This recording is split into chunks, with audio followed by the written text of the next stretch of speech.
ಗಂಡ ಹೆಂಡತಿ ಎರಡು ದೇಹ ಒಂದೇ ಜೀವ ಎಂದು ಹಿರಿಯರು ಹೇಳುತ್ತಾರೆ. ಆದರೆ ಆಚಾರ್ಯ ಚಾಣಕ್ಯ ನೀತಿಯಲ್ಲಿ ಹೆಂಡತಿ ಇಂತಹ ಸ್ಥಿತಿಯಲ್ಲಿದ್ದಾಗ ಗಂಡಂದಿರು ನೋಡಬಾರದ ಕೆಲವು ಸಂಗತಿಗಳಿವೆ. ಸಾಮಾನ್ಯವಾಗಿ ಪುರುಷರು ಮಹಿಳೆಯರನ್ನು ನೋಡುತ್ತಾರೆ.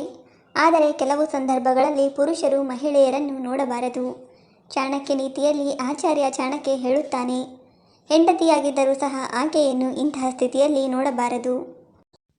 ಪುರುಷರು ಅಥವಾ ಗಂಡಂದಿರು ವಿಶೇಷವಾಗಿ ತಿನ್ನುವಾಗ ಹೆಂಡತಿ ಅಥವಾ ಮಹಿಳೆಯರನ್ನು ನೋಡಬಾರದು. ಇದನ್ನು ಶಿಷ್ಟಾಚಾರಕ್ಕೆ ವಿರುದ್ಧವಾಗಿ ಪರಿಗಣಿಸಲಾಗುತ್ತದೆ.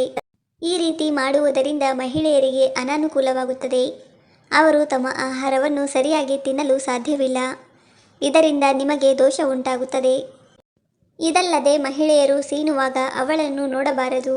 ಹುಡುಗಿಯರು ಅದನ್ನು ನೋಡುವ ವ್ಯಕ್ತಿಯೊಂದಿಗೆ ಮಾತನಾಡಲು ಇಷ್ಟಪಡುವುದಿಲ್ಲ. ಇದು ಅವರಿಗೆ ಮುಜುಗರ ಉಂಟು ಮಾಡುತ್ತದೆ. ಇನ್ನು ಹೆಂಡತಿಯಾಗಿದ್ದರೂ ಸಹ ಬಟ್ಟೆ ಬದಲಾಯಿಸುವಾಗ ಆಕೆಯನ್ನು ಗಂಡ ನೋಡಬಾರದು.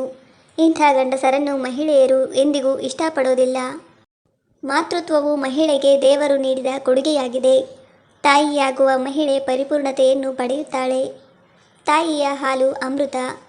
ಹುಟ್ಟಿದ ನಂತರ ಕನಿಷ್ಠ 6 ತಿಂಗಳವರೆಗೆ ತಾಯಿ ತನ್ನ ಮಗುವಿಗೆ ಹಾಲುಣಿಸಬೇಕು. ಆದರೆ ಮಹಿಳೆ ಹಾಲುಣಿಸುವುದನ್ನು ಪುರುಷರು ನೋಡಬಾರದು. ಇದು ಕೆಲವು ಜನರ ದೈನಂದಿನ ಜೀವನದ ಪ್ರಮುಖ ಭಾಗವಾಗುತ್ತದೆ. ಆದರೆ ಪುರುಷರು ಮೇಕಪ್ ಮಾಡುವಾಗ ಹೆಣ್ಣು ಮಕ್ಕಳನ್ನು ನೋಡಬಾರದು. ಇದು ಅವರಿಗೆ ಚೂರು ಹಿಡಿಸುವುದಿಲ್ಲ. ಸ್ನೇಹಿತರೆ, ಮಾಹಿತಿ ಇಷ್ಟ ಆಗಿದ್ರೆ ದಯವಿಟ್ಟು ವಿಡಿಯೋವನ್ನು ಲೈಕ್ ಮಾಡಿ. ಹಾಗೆ ನಮ್ಮ ಚಾನಲ್ಗೆ ಸಬ್ಸ್ಕ್ರೈಬ್ ಆಗೋದನ್ನು ಮರಿಬೇಡಿ. ಧನ್ಯವಾದಗಳು.